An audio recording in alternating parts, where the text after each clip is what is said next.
welcome to the healing session Q&A. There's been quite a few of you who have been reaching out to me through private messages, some of them in the Facebook groups, and so I thought in an effort to get back to all of you guys and to be more effective with answering these questions, which oftentimes are oftentimes they're the same question, other times not, and also in an effort to basically answer your specific question that's more tailored to you. I decided to do this healing session, so I'm going to probably do these more often so that we can basically serve the greatest number of people. So I want to thank all of you here today. We've got Renata, we have Sandra, we have my dear friend Rumi, we have Alik. I know we have a few other people that want to join too, so let's just jump in, get started, and start answering questions. I want to make sure you guys know that, of course, this is a live public Zoom call. So you guys are inside the Zoom, but this is also being broadcasted live on YouTube so that the greatest number of people can benefit from the questions that you ask and from the answers that are given. Okay? So the first person who would like to ask their question, if you notice on your controls at the bottom of your screen, you can raise your hand and then I can select you so that you can ask your question. So if anybody wants to start off with their first question, we'll go ahead and get the first question answered.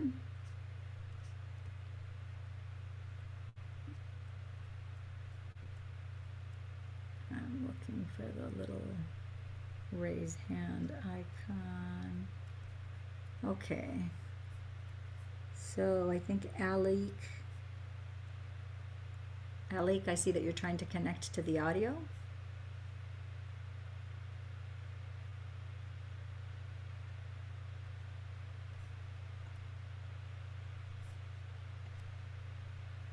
I think, yeah, the computer shows that you're still trying to connect to the audio. So I'm hoping you're able to.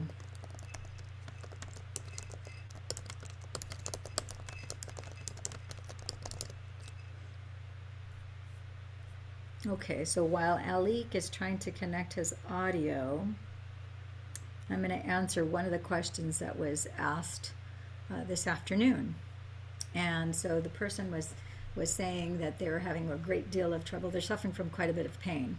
And one of their issues was that in meditation they're having a really terrible time just surrendering and letting go.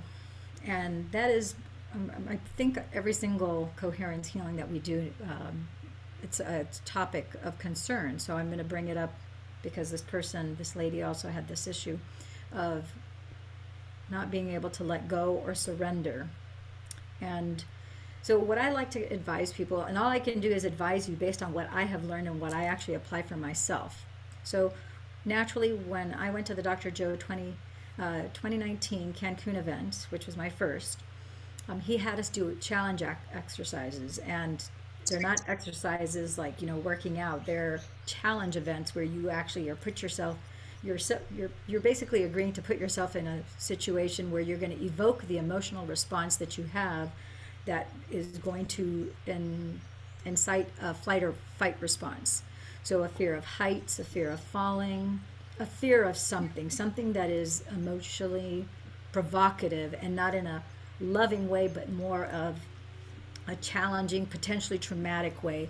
So of course, the challenge event that I had to do involved, which all 1,600 of us had to do this 55-foot plank that was an I-beam that was 55 feet up in the air, and we had to walk it.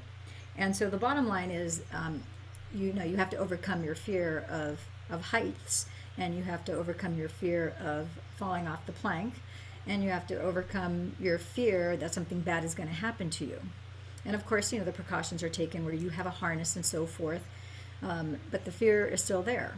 And so the bottom line is this. One of the things that when I came back from that experience, because I overcame my fear of heights, I also overcame my fear of falling, which was more difficult to let go when you know that you're going to be falling backwards where you can't see the direction that you're going in, which is really a metaphor for life, because oftentimes when things are going awry, you have chaos, you have a crisis, you have an emergency, it's like you're falling and you can't see clearly the direction in which you're going.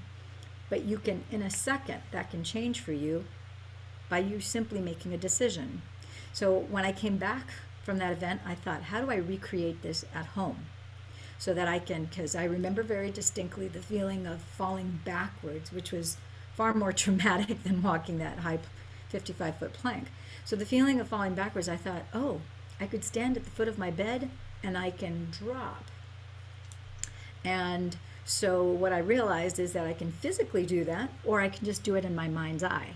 I can play, pretend, and make believe that I'm standing in front of my bed at the foot, where I can feel the mattress behind my knees, behind my legs. I can feel that rubbing behind me. And then knowing that my bed is there to catch me, that it's safe, that it's comfy, I can cross my hands over my heart and I can choose to drop, knowing that I'm going to land softly and comfortably and safely. And the moment my back hits that soft surface and that cushy feeling, I can let out a sigh, which is the universal sigh of relief.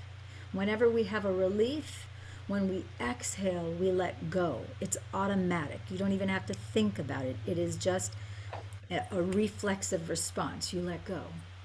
So I can choose to do that every time I meditate. I can choose to have that experience every time I have an unwanted situation where I just want to let go and surrender so I can gain clarity and composure. Okay, so it looks like Alik, your sound is working now. Alik, do you want to go ahead and ask your question? Can you hear me?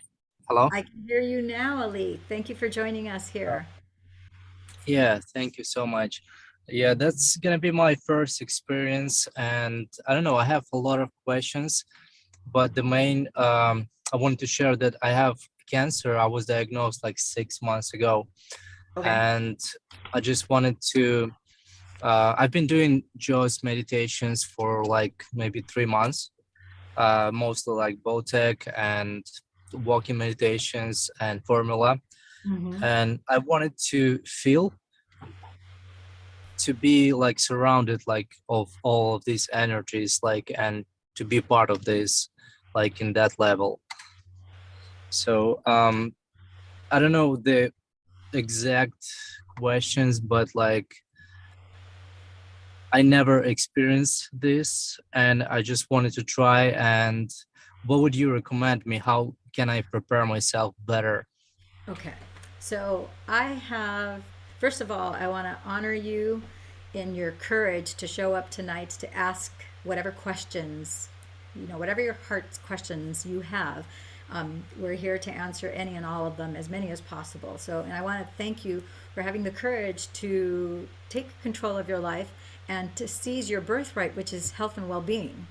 And so you're not just taking it in the chin and saying, okay, well, I guess I'm a goner and this is it. This is how I'm supposed to end my life. You're going, no, there's other people have healed from this, so I can heal too. And if this is happening for a reason. So I am going to actively manage my life in such a way so that I do experience healing. And I'm going to reach out to those who have come before me who have successfully done that, which is, we all know Dr. Joe's experience of having been hit by a truck when he was in a marathon and he was riding his bike, and we all know that he broke his back and he was paralyzed for 10 weeks, and basically it took him 12 weeks to using the meditations to reconstruct his spine and the neurological pathways of not only his brain but his body also, because as we know, the brain is like the hub. It's like your computer, your CPU. That's where all the guts are of how your neural system works. And so then it flows down through your spinal cord and then it goes out to the rest of your body, right? Okay, we're going to admit Yep. one other person here. We've got people. So I want to tell you, first of all, the good news is that you've only had cancer for 6 months. And I do mean that in the most respectful and the most loving and honorable way as possible. Because I don't know if anybody has told you this, but you have been alive. You're not a 6-month-old baby. So the good news is that your body is more conditioned to being healthy, and then it's just had 6 months worth of unwanted visitors that are called cancer cells that are in your body. So they're not long-time residents, they're short-time residents. They're squatters that have invaded your body, and you're now choosing to evict them and make them leave. So that's the good news. The second thing I want to tell you is more good news is that 6 months ago, you had the doctors tell you that based on the blood work that you had done, the MRIs, the PET scans, whatever the diagnostic tools were that the doctors used to inform you that you had cancer, that was 6 months ago. And they may have updated that since then. But the bottom line is that 6 months ago you were put on notice that you have whatever, whether it's stage 1, 2, 3, or 4, doesn't matter. For the last 6 months, you've had to live with cancer, and you have these renters that aren't cells that are basically squatters. They're not renters that are paying you good energy that is uplifting you. They're sucking the life force energy out of you, or at least they're trying to. So more of your life has been healthy than it has been unhealthy.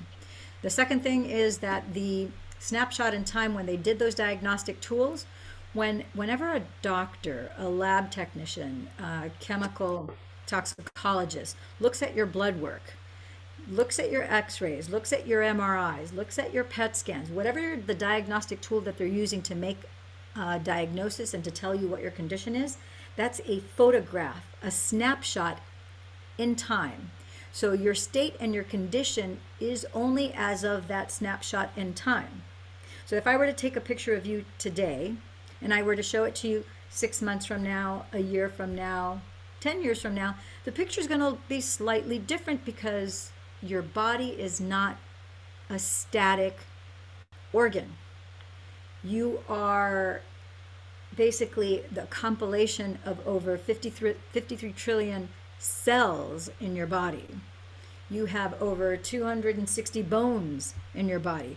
You have over 23,688 genes in your body that are being upregulated and downregulated, not every day, it's every second.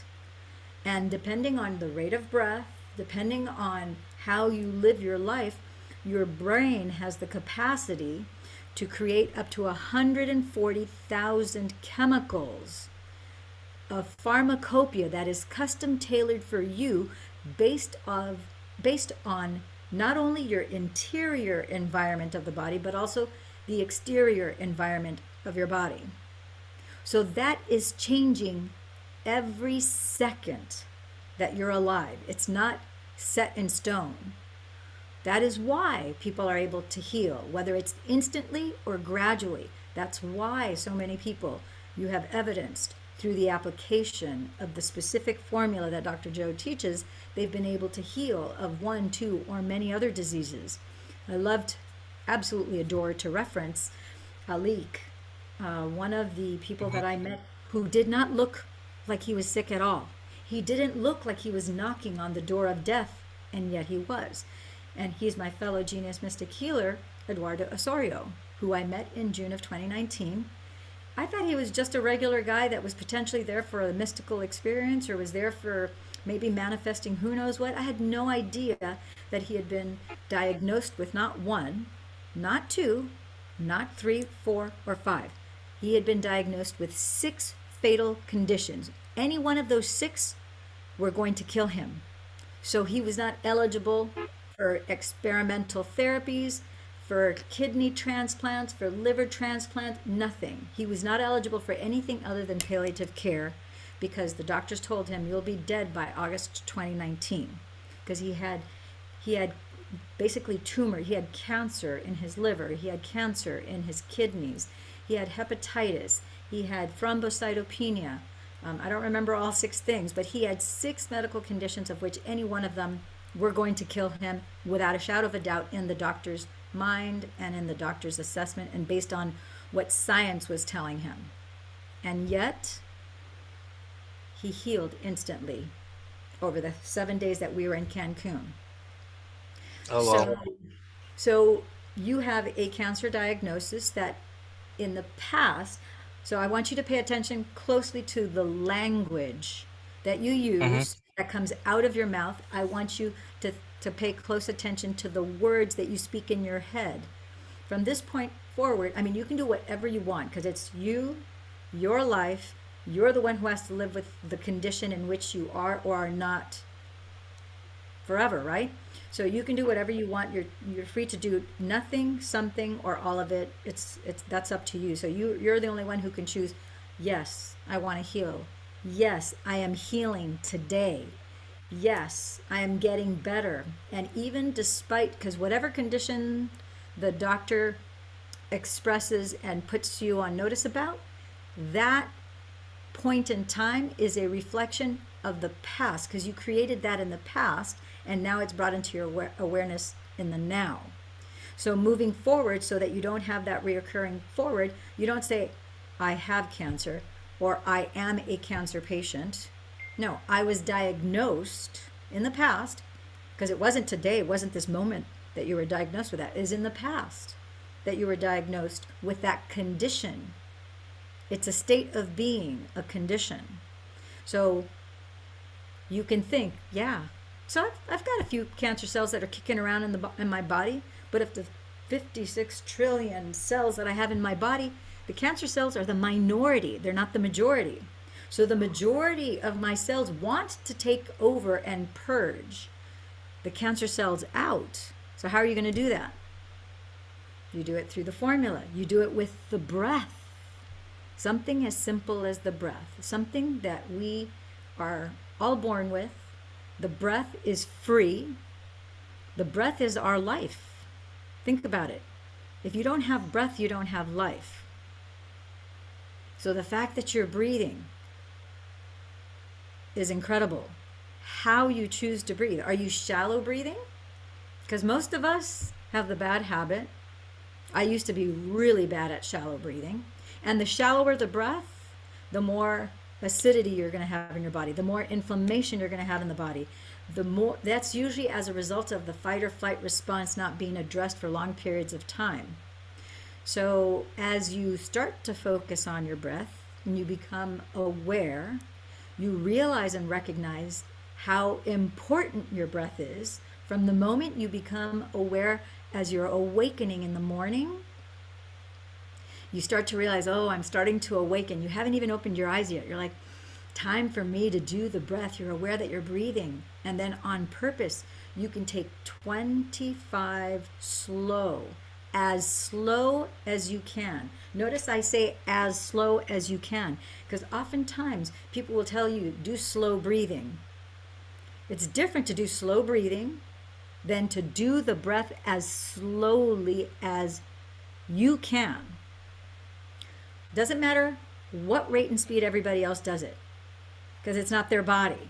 So Alik, I'm speaking to you. When I speak to you, Alik, I'm speaking to everyone who's here watching this live or watching this on YouTube or watching it on the rebroadcast, because we are all, I am you, you are me. And I used to not breathe deeply. Okay? And people are probably going, well, yeah, you're all shiny and you look like you've got your life all together and everything is perfect, you know, and all dandy, and you think it's like, surely you've never gone through any kind of trauma. I said, well, actually, no, I kind of know a thing or two about pain. I can't say that I've known the worst, most excruciating pain, but pain is relative. But the thing that pushed me, that literally kicked me in the ass, or as I like to call my ass, I like to call them my assets. I was kicked in the ass by an Orange County Transit Authority bus while riding my bike. I was just finishing a 16-mile bike ride. Now, I don't talk about this much, hardly ever at all. And it was just brought into my awareness a few days ago where people were private messaging me and, you know, saying thank you for all the help, for the healing, yada, yada. And they're asking me, you know, did you recover from anything? Have you healed anything with Dr. Joe's work? And I tend to downplay it like most of us do.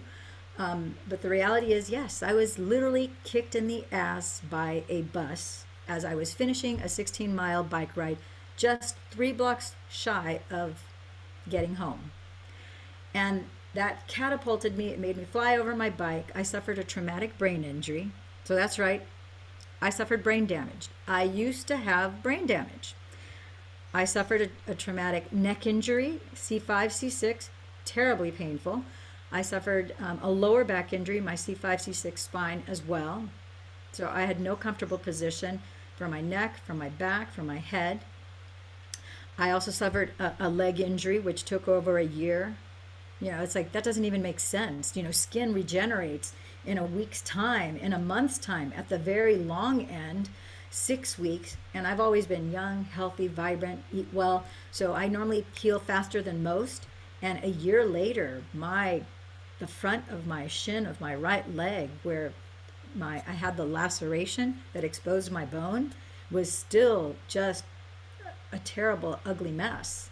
And I had a terrible scar as well. So, yeah, I suffered some pain. And then I had all these other symptoms that came as a result of those injuries, like brain fog, not being able to see clearly.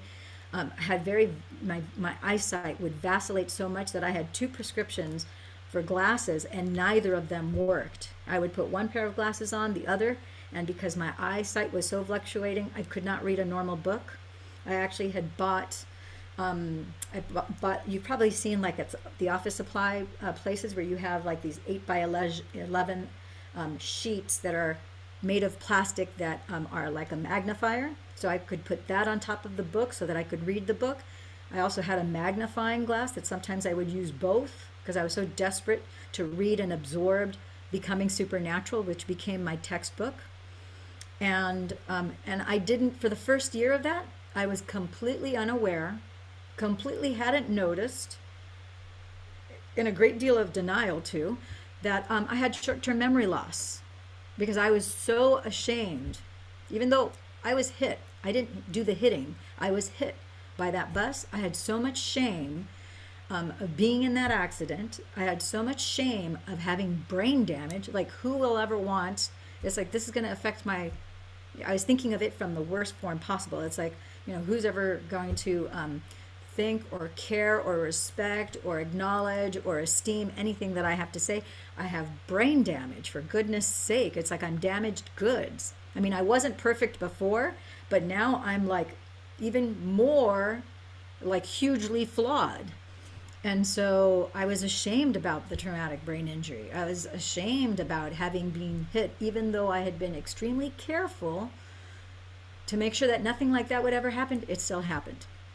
So for those 2 years, 2017 until I went to the Dr. Joe event, I was in this place where I was every day. It was miserable from one aspect because the pain, like just sitting in my bed, sitting on a chair, or trying to lay down just to get in bed to lay down. And at first I had to rest so much, which is so counterintuitive to me. I'm kind of more of an Energizer bunny where I go, go, go, go, go, go, go. And I couldn't do that at all. And my body, for the first 3 or 4 months after I was hit, I would go to my doctor's visits and my doctor would say, it's been a month, your body's still in shock, all of your vitals are still up, they're like 30 points up. And which didn't make sense because I'm so healthy without, you know, that injury, but my body had literally been traumatized. And I would tell my neurologist, I'm like, how is it possible that my body is still in shock? And it's been a month, it's been 2 months, it's been 3 months, it's been 4 months. Well, I had, oh my gosh, for me to discover when I had my brain scanned, they discovered and they revealed and they saw on the brain scan that I had PTSD. And I said, me? PTSD? I'm like, no way. So I was in denial of a lot of things. But the bottom line is I overcame all of that. And I just knew that whatever it was that I was dealt with, that I was going to be healed. I didn't know how long it was going to take. And a year later, I assumed that I would be healed automatically a year later. And of course I wasn't. And then 2 years later, I still wasn't healed, and then I had all these skin, like hair falling out. I had skin conditions that would show up in different places of my body, on my chest. It was just bizarre because my chemistry was completely out of whack. So yes, I know what it's like to heal from something traumatic. Yes, I know what it's like to be in pain where there is no such thing as a good position. The only time I would get relief was when I was in meditation. And I realized and recognized I couldn't spend 24/7 in meditation because there are other things that I had to do, but I was so impaired in my ability to do those things that I had to spend many, many hours a day doing the meditations.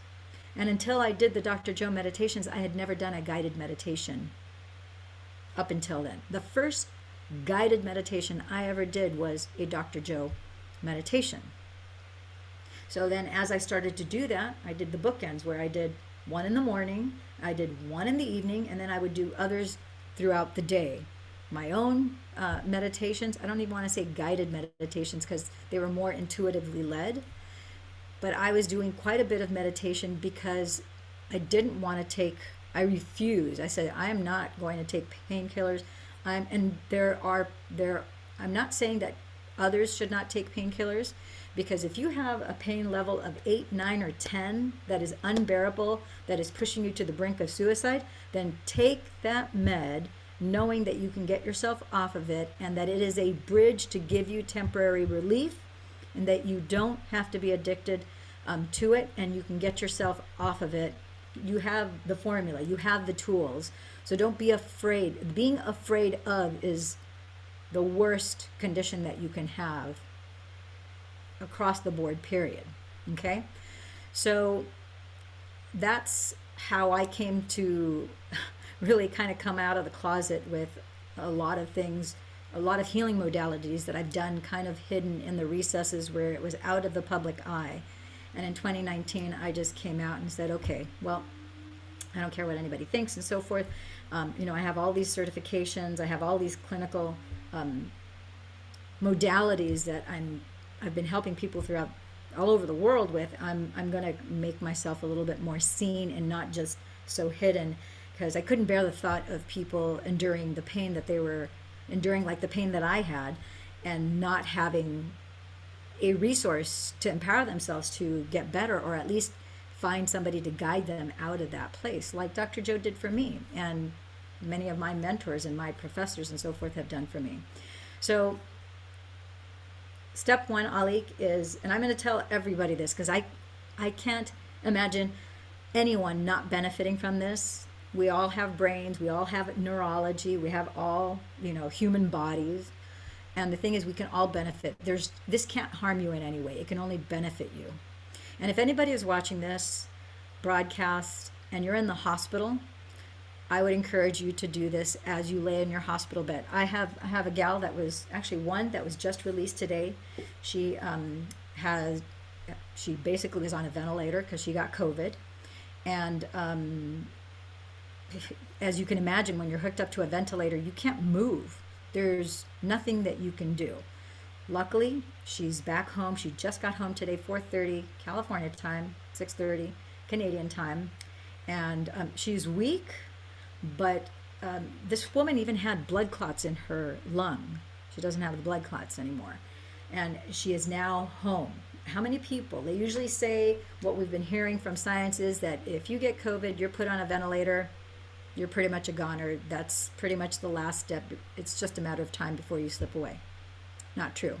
This particular gal was actually unconscious in a coma on a ventilator, and she made her way back. Just because you're in a coma doesn't mean you're unconscious. Your unconscious doesn't turn off when you're in a coma, by the way.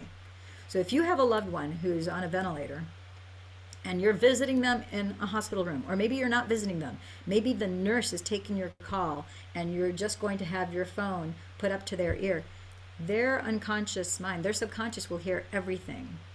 And it's possible that they're not as unconscious as they appear to be, because I know plenty of reports of people who said that even though they felt they were in a sleep state, they were consciously aware of everyone that would come into their room, of everything that was said. Sometimes they would feel like an angry energy come into the room. It could have been a hospital worker that was having a bad day. They were more sensitive than they normally would have been because they were in that particular state of being.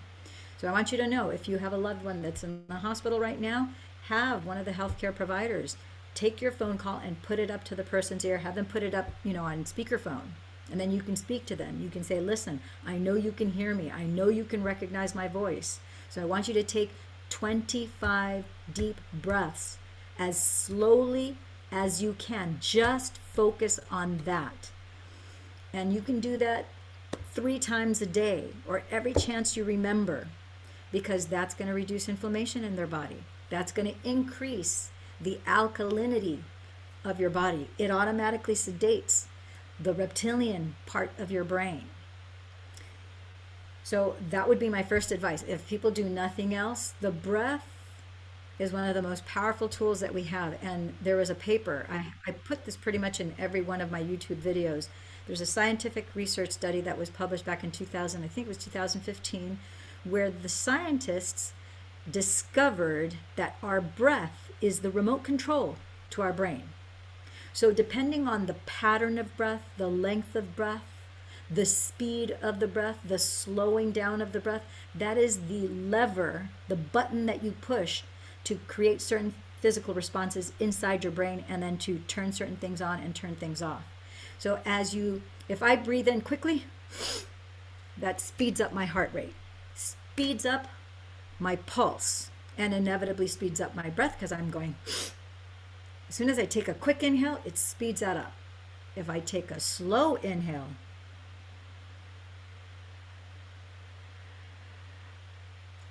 that slows down my heart rate, slows down my blood pressure, slows down my pulse. And as I continue to do that, as you slow down your breath, the next thing that happens is that it affects the brain waves in your brain, which is why Dr. Joe spends a lot of time showing us particular breaths and how to get into heart and brain coherence so that the two are connected and the two are sending energy. The heart has 10,000 times more amplitude of electrical energy than the brain. So if you can push that energy up into the brain so that the two connect, now everything is firing and wiring coherently, and now you can direct that energy.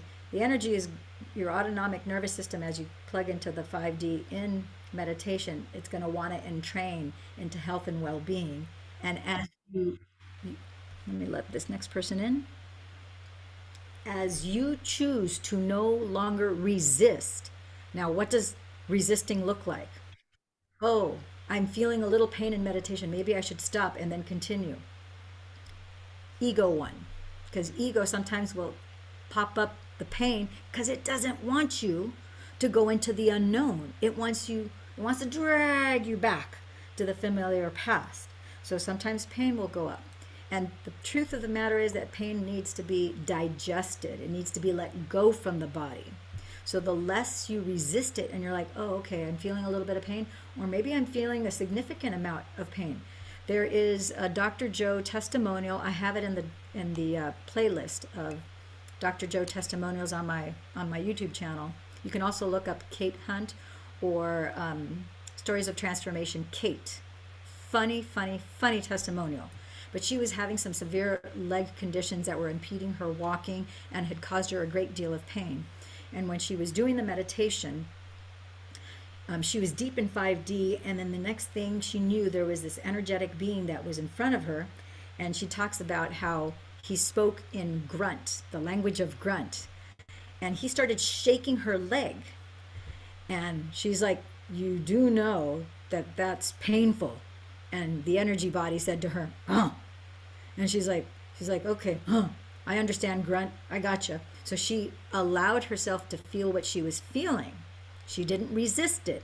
She didn't try to not feel the pain. She allowed that to shake through her body as that energetic being kept on shaking her leg and adjusting her leg. And then all of a sudden, the pain released. And she said it was amazing, the feeling that she had. I don't want to spoil it for you. You can look up the video, and if not, I'll put it in the Dr. Joe, one of the meditation groups, or I'll put it in the YouTube description so that people can refer to that, or maybe I'll put it at the end of the screen. But the bottom line is that, so that's one way of not resisting. She allowed the energy, whether you see an energy being, a blue body, maybe you don't see anything at all. Maybe you just feel your body shaking. Just let it shake. If you feel the sense of falling, which was, ironically, that was one of my fears, was the fear of falling. And in meditation, I feel it all the time now, and now it doesn't, I never stop my meditation when I feel like I'm falling. But one of the things that is suggestive of being in the theta state is that you are no one, nobody, no thing, nowhere, no place, and no time. You literally, as you are in meditation, and you can accomplish that. First of all, we go into theta state every night. Every time you go to sleep, you go into theta state. Okay? So your brain has the neurological pathways in the brain. Those are deep grooves that have been there for years. Because how many times have you been asleep over your lifetime? Well, at least once every 24 hours. So that is entrenched there. So now as you go into meditation, you don't have to doubt, am I going into theta state? Will I go into theta state? No, you just choose when you first start. Okay, I'm going to start meditating. And as soon as I close my eyes and I relax myself head to toe, as I go into this deep relaxed state, I am going to choose to first of all put my ego in timeout, tell my brain I'm going into theta state. Do as I say. I go into theta state every day, every 24-hour period. So I'm going to do it now, and I'm going to instantly slip into theta state. And your body will go, oh, that's what she wants? Yeah, we know exactly the pathway to do this. So you automatically slip in there, and then you will notice as you sit with your hands on your knees, assuming that you're sitting in an upright chair. Oh, I just noticed I kind of don't feel my arms. And when I don't feel my arms, I also kind of don't feel my legs. I don't really feel my body. I kind of just feel like I'm the awareness, but I'm not feeling my body. That's theta. And then sometimes you'll feel like a deep downshift, or in my case, and a lot of people feel this too, you feel like you're starting to fall backwards. So I oftentimes feel like I'm falling backwards and I'm going up diagonally. And what happens is you never fall. It feels like falling for a minute, maybe 1, 2, 3 seconds, and then you float. So that's the good news.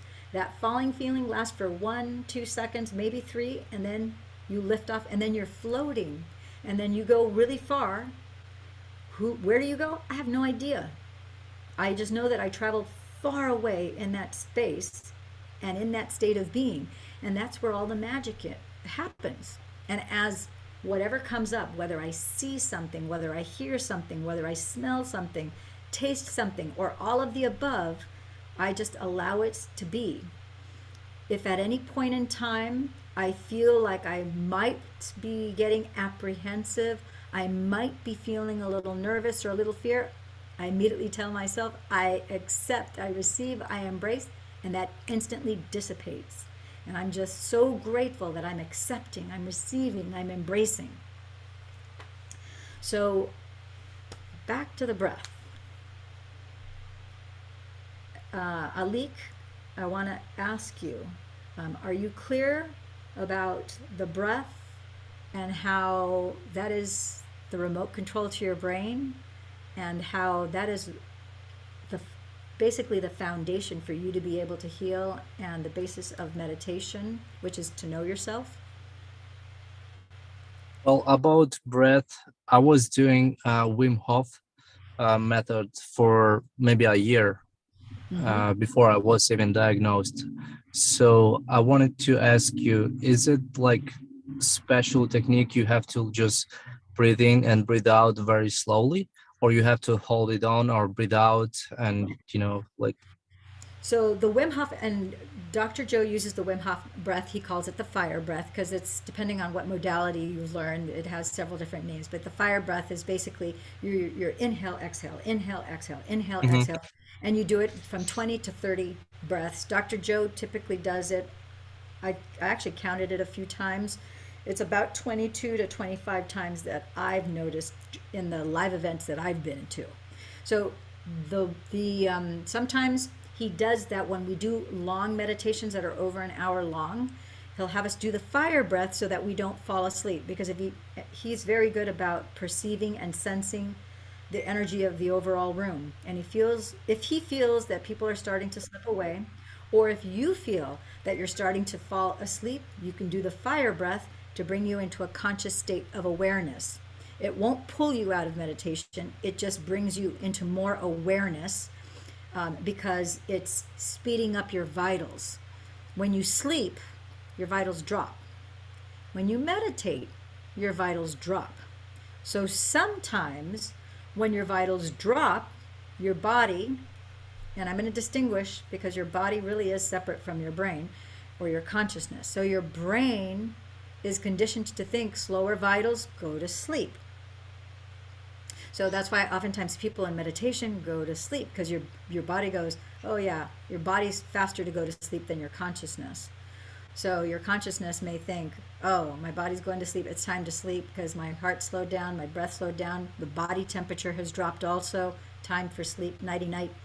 And no, in meditation, Dr. Joe will use the fire breath to bring our conscious state of awareness, to increase our heart rate a little bit, increase our breath, increase our pulse, and increase our blood pressure. So that's the purpose of the fire breath.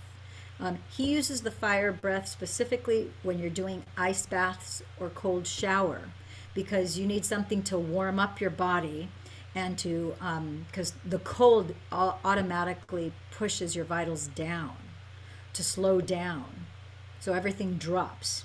So the fire breath, because you don't want to have hypothermia, the fire breath is a way of giving you a tool so that you are capable of experiencing the ice bath and getting the immunological response, because doing an ice bath stresses your immune system so that your immune system gets stronger. That's why people do, like Tony Robbins. Tony Robbins does an ice bath every day. He's been doing it for like 30, 40 years. And a lot of people will do ice baths every day for that reason, because they want to have a stronger immunity response. And so the fire breath gives you the capacity of being able to tell your brain, okay, I want to, even though I'm in an icy condition, which my body's normal response is to slow down and to keep on cooling down, I'm going to do the fire breath to keep awake and to warm up my body. And so you are actively willing and choosing how to maneuver your body. Does that make sense, Alik? It is. What is fire breath? So the fire breath is, you're going to go inhale, exhale, inhale, exhale, inhale, exhale. You're going to do that 22 to up to 30 times. And then you stop, and then you go back to your normal breathing. And so that, so like if you're doing meditations, that's different from the 25 breaths that I said before, that you're going to inhale as slowly as you can, hold as long as you can, and exhale as slowly as you can. And then hold as long as you can. So basically, as you inhale, hold, exhale, hold, and you're going to do it as slowly as you can. It's what you feel is as slowly as possible. And then as you start to do that, what I do so that I don't get caught up in counting that I do 25, because I like to instead measure the length, like I'll count up to 10. Inhale as slowly as I can to a count of 10. And if you count 10, then do it 8, or speed up the rate at which you're counting so that you can reach the number 10 or the number 8. It might be 4. That really doesn't matter. The point is that you're doing that inhalation as slowly as you can. So I'll model for you a couple cycles so that you can see how I do it. And what you're going to notice as you start to play with your breath, doing this as slowly as you can, you're going to notice that you can hold your breath for longer periods of time. So what I learned and I did this kind of more on an intuitive basis, because I know about box breathing, pranayama breathing, all sorts of different types of breath. But what I noticed was that, oh my gosh, I could inhale to a count of 10, and then I could get up to a count of 50 without effort, and then exhale. Now, even to this day, when I do it every morning, I can't hold it to 50 on all 25 breaths, but on several of those 25 breaths, I will get up to 50 or 55. Some I only get to 30, some to 40. I don't let my ego go, oh, I gotta make 40 again. Oh, I gotta get to, no. I'm just paying attention to my body. I'm being loving to my body. And when I feel that I can't anymore, I'm not holding my breath till I'm turning purple. No, I really need to take a breath now. Let me exhale. I'm going to exhale as slowly as I can. So that 25 breaths, believe it or not, that's a meditation. Because meditation is knowing yourself. And as you're inhaling, counting all the way up to 10, and then holding 1, 2, 3, 4, 5, 6, 7, 8, 9, 10, 11, 12, 13. Exhale. 1, 2, 3, 4, 5, 6, 7, 8, 9, 10. Then inhale again, up. 10 counts. You're going to notice that the length of the hold at the top is going to get longer and longer, and it's kind of like a rubber band, like it stretches out longer, and then the next time it didn't stretch as long, then you come back, and then it's going to stretch farther and come back. And the thing is, you're getting you're getting really good exercise for your diaphragm, which is right below your lungs. You know, you have your lungs that are like this. Your diaphragm sits, it's an organ that sits here, and it's what flexes up, which is what gives you the ability to inhale. And so your lungs are going to get stronger, and it's a great lung exercise, okay? And so you inhale, hold for as long as you can. Slowly as you can, you inhale, and then hold as long as you can. And when you feel the urge to exhale, then you exhale, counting down. 1, 2, 3, 4, 5, 6, 7, 8, 9, 10. Hold.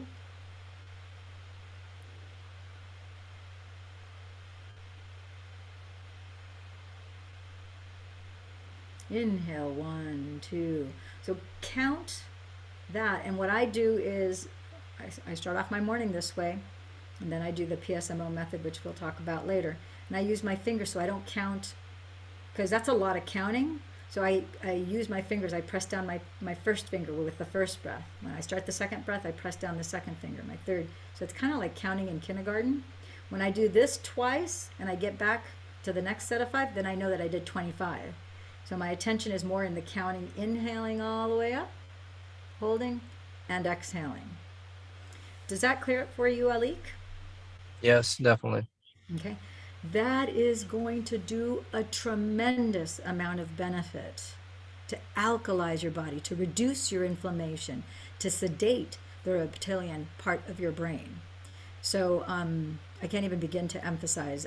I would highly encourage you to do it. The bare minimum is every morning. But if you, especially in the state that you have with the diagnosis that they gave you 6 months ago, I would do it 3 times a day. Before you get out of bed in the morning, before lunch, and then do it before you go to bed. I would do it in your bed as a prep to going to bed, because you're alkalizing your body. That's going to affect your neurochemistry. Your entire biology is affected by that. There isn't a cell in your body, the 50 trillion cells, there's not one that's not going to be affected by that. And that's what you need to start to, with each breath, you're knocking off some of those undesirable cancer cells that have been, like, without your permission, they came in, and they're the minority. They're not the majority of you. They're just a tiny little population. And of the 50 trillion cells that you have in your body, it's not even 1 trillion cells that are cancerous. I don't know if you were aware of that. Trillion. So you probably have a few billion, but it's not in the trillions. And so that, when you can assign a meaning to what it is that you're doing, you are basically your own pharmacist. You are an alchemist. You are morphing, transforming, transmuting. You are molding the clay of your body, and with each breath, you're zapping out colonies and colonies and colonies of cancerous cells, and any acidity that's lurking anywhere in your body that's feeding some of those cells, you're purging it out as you exhale. Doing this, you're offloading carbon dioxide. When you exhale carbon monoxide. And as you're doing the breath, you accumulate carbon dioxide. So you are actually affecting your chemistry. So you are your own pharmacist, and you're injecting your body with this good chemistry to neutralize your body and to start knocking off. I don't know if you ever heard of the game called Pac-Man, but there used to be a game, I don't know, 20, 30 years ago called Pac-Man. Yeah, I did. Okay, and the Pac-Man would go, and it would with every inhalation, you're doing that, And the part where it goes is when you exhale.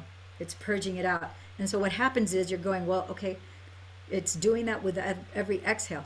Some of it is literally coming out through your exhale. It's being purged cellularly through microscopic particles and little organelles that you can't see is actually being exhaled.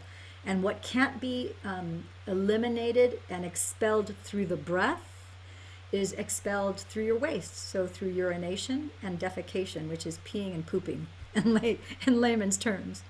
Does that make sense? Yep. Okay. So the breath, 3 times a day. If you want to do it more than that, that's fantastic. But it takes, I have no idea how long it takes to do 25 breaths. I just do it in the morning, however long it takes, because I know that it's very, very beneficial for me. And so I can't say enough about that. Is there any other questions that you have, Alik, with regards to the breath or about any Yeah. other healing question that you might What have? would you recommend? Which meditations is more powerful to my case? Okay, so everybody can benefit from blessing of the energy center without, Mm-hmm. that is like the universal. I think every human being on the planet should know how to do a blessing of the energy center meditation. Mm-hmm. Botech 1, just start at the beginning, Botech 1. If you want to, Yeah, that's what I do. yeah, Botech 2, Botech 3, I have up to Botech 8. The reality is Botech 1, you could do Botech 1 for the rest of your life and use Botech 1 for anything and everything. Because really, the meditation that you do is the most powerful and the most effective meditation that you'll ever do. Now, from personal experience, I know that really, in order for you to get benefit, Marzina is coming in. Like the pineal gland meditation is a profoundly, it's a meditation. I mean, Botek, you get some mystical experiences too, so I can't say that it's just the pineal gland. But the Botek, like if you do the pineal gland meditation and you have a blockage in your fifth energy center, which is your throat, then you'll do the pineal gland meditation, but until you clear that blockage, the energy is not going to be able to go from your heart past that blockage to your pineal gland. So you're it's still beneficial, but it's going to take more time for the energy to get up there. So that's why Dr. Joe always starts us off with the blessing of the energy centers meditation. And that's why it's such a popular meditation. That's why it's such a powerful meditation. So I want to have all of you be aware that anytime you see anybody heal from meditation, there's, thousands of people who have healed from meditation, from Dr. Joe's work and from others.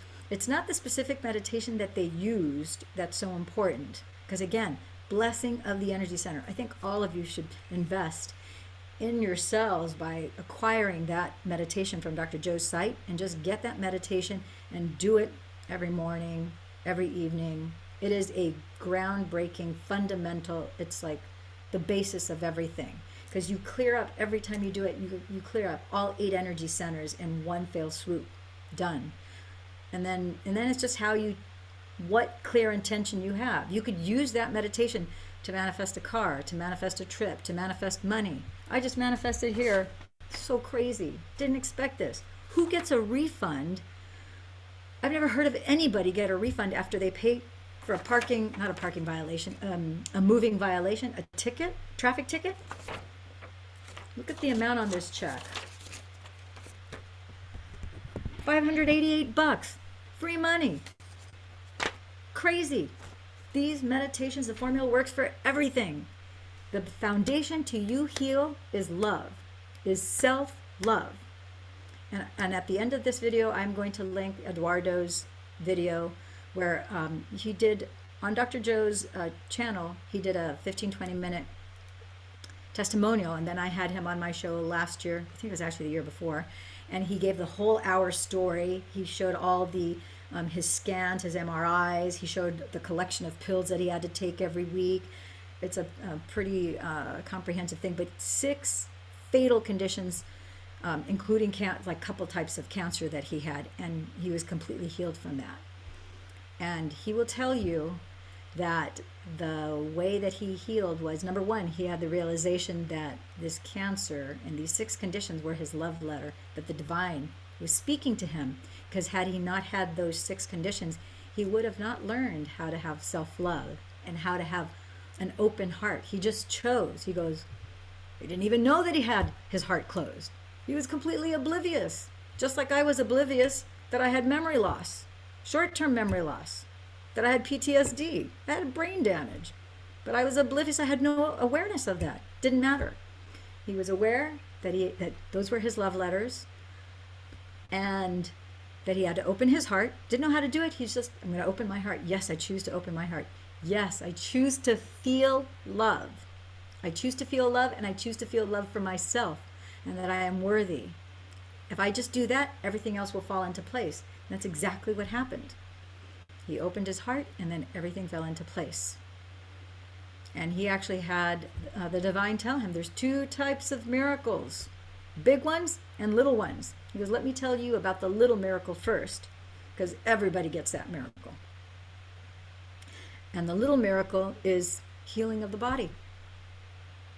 Point in case, every single one of us has cut our finger at some point in time, and without you doing anything, without you having a clear intention to heal that finger, that cut in a week is healed. Because your body is designed, that's the natural state of being, is for it to heal. The big miracle that was revealed to not only Eduardo, but to all of us who have heard his story, was free will, to open your heart. You actively have to choose to use the gift of free will to open your heart and say, you know what, I don't even know how to open my heart, but I choose to open my heart. I choose to feel love. I choose to love myself. Makes sense or not, doesn't matter. I'm choosing an open heart. I'm going to allow myself to feel. I'm going to allow myself to cry. If I have to scream, I'm going to scream, whatever it takes, but I am fully, this is just between me and my creator, and I am aligning with that energy. I'm not letting anything get in my way, and I'm choosing an open heart. I am choosing to feel what I feel and being in that state of being. And when you do that, boom, everything else happens. Does that make sense? It does. I have one more question. Go ahead. When you're doing meditations and you close to the end, if your body just like falling asleep or your mind is not in the right place, like how do you deal with that? Okay, so I have great news for you again. I'm so excited to be able to tell you. Okay, if you perceive that your mind or your consciousness is not in the right place, that's not you. That's your ego. Again, it's a last ditch effort going, oh, your mind's not in the right place. It's kicking and screaming and trying to drag you to the familiar past by putting the thought that your mind is not in the right place. The truth is, you're at exactly the right place. You're doing exactly what you need to do to know yourself, to do a loving thing for yourself, and to connect with the divine. So anything that isn't a thought that uplifts you, that encourages you, that loves you, is an egoic thought that's trying as hard as it can to keep you in the familiar past, because it doesn't want you to change. It wants to keep you doing the familiar so that you can predict the outcome in the future. That's the scratched record. That's the karmic wheel that many of us live in. But once you recognize that, you're like, wait a minute, so anytime I have any kind of a negative thought, feeling, or emotion, that's just my darn ego? That's my red flag going, you're not doing this right, you're not in the right state of mind, you're not breathing well enough, you're not. No, ego, time out. I told you time out. Brain, do as I say. The truth of the matter of fact is you are going to have meditations where you're going to feel as if you're asleep, and you're going to feel sometimes that you have no idea where, but you can sense that you're far, far away. You may or may not feel lost, and it doesn't matter, but you definitely feel that you're in a different dimension of existence, in a different state of consciousness, and you won't feel your body, or you may feel something in your body if the energy is adjusting something in you. You may feel like a leg shaking all of a sudden where you didn't feel your body at all, or you may feel, oftentimes I feel a great deal of heat. I feel like, oh my gosh, I feel like I have a volcano of lava going like from the core of my body, and it feels like it's radiating out, and I literally will break out in a sweat even though the room is like 65 degrees, because he keeps the 7-day advanced events, he keeps it cold because a lot of us break out into heat, and we're generating a lot of heat in that room. um, Even here when I do coherence healings, this I don't keep my place toasty warm. I keep it at a 68, 69 degrees. And sometimes I feel like it's 95 or 100 degrees, and my face will get red and I'll break out into a sweat. And it doesn't matter. It's like you feel what you feel, see what you see, hear what you hear, smell what you smell, taste what you taste, accept, receive, embrace, just be. That's being present, just allowing that energy to flow through you, in you, and all around you. Okay, Ali? So your mind is Hmm. exactly where it needs to be. So now you go, nope, ego, thank you very much. Thank you for the red flag. It's an indicator that you're on the right track, because your ego is going, no, he's growing, he's doing something new. It's like, no, no, no, we need to make him think he's not in the right state of mind. Or, ooh, you might be falling asleep, Ali. Thank you for being a red flag that I'm on the right track. Ego, you're in timeout. Brain, do as I say. And then you just let it go. I accept, I receive, I embrace, I accept, I receive, I embrace. Your brain, your body, your being knows exactly what you mean when you say that. So you just surrender to whatever it is that you are going to be, the conscious awareness. You're the one who notices. You're just there to notice, not to look, not to try and get a better look, not to try and make anything happen. The moment you try anything, everything disappears. So just to be the awareness, you're just the witness, the conscious awareness. You're just noticing what's going on and just staying there. And at the most, all you do is say, I accept, I receive, I embrace. And then when you come back, then you come back, and then you realize, oh my gosh, I have no idea where I went. I took off. I may have been asleep for a while. Doesn't matter. The fact that you're back shows you that you weren't totally in sleep. Your body was asleep, but your conscious awareness was completely connected. It was tuned in, tapped in, and turned on to the divine. You had heart and brain coherence, or you wouldn't have experienced that. So you're right on track. You're doing far better than you really think you are. It's your ego that wants you to think that you're not doing that great. So you're closer to Probably. healing. Yeah, you're so much closer to healing. You could be just a few days away from healing, like maybe a day or two. You could be 24 hours away from healing at where you're at, believe it or not. So know that. Okay? Thank you so much. I looking forward to coherence healing. We're taking them in the order that we receive them. We're backlogged, as you can imagine, but we'll get to everybody as quickly as we can. So, okay, if you have any other questions, let me know. If not, we'll open it up to someone else. Uh, just one more question. Is there a way to get to Joe Dispenza workshop, like week-long workshop, if it's sold out? Like I Yes. know you can go on waiting list, but it's like just huge line, and I've been doing that like for a couple different retreats, and it doesn't happen. Okay, So so yeah, you are on the wait list, you said. yeah, I was on two these events Okay. in Marco Island and Cancun, but it didn't get to me. So. So the good news is Cancun event hasn't started yet, so it's not too late. So that's the Mm-hmm. first good news. So if you choose, and again, you can do whatever you want, it's your free will. But if you choose to go to Cancun and you decide that that's something you absolutely positively want to do, then I would, in your meditation tonight, do the blessing of the energy center. And then your clear intention before you start, you can even say it out loud. Say, okay, my intention with this blessing of the energy center is going to, I know that I'm healing every time I do this, and my intention is to manifest uh, being at the Cancun event. I'm going to manifest being, I don't know where, I don't know how, I don't know all this, but none of that matters. That's not my job. My job is to connect with that infinite source intelligence field. That's all I'm going to do. I'm going to upload, just like, when you are on your cell phone, you pull up your Amazon app, you pick Mm-hmm. whatever product it is that you want, and then you hit the place purchase, you place order button. that's uploaded instantly to Amazon in the cloud, isn't it? That's exactly what you're doing when you're doing Botech. So you're applying the formula, and you are putting the intention that I am going to go to a Dr. Joe event. Done deal.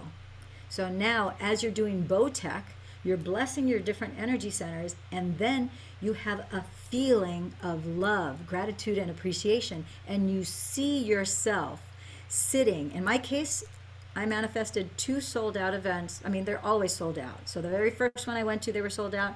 And in April last year, the Orlando event was sold out. And I'm like, okay, I got to do the formula to get to get into the Orlando event. I had invited a friend of mine. I told her, hey, why don't you come to this event? It's fantastic. Make sure you and your husband are on your computer. They sell out in less than 15 minutes when they go live.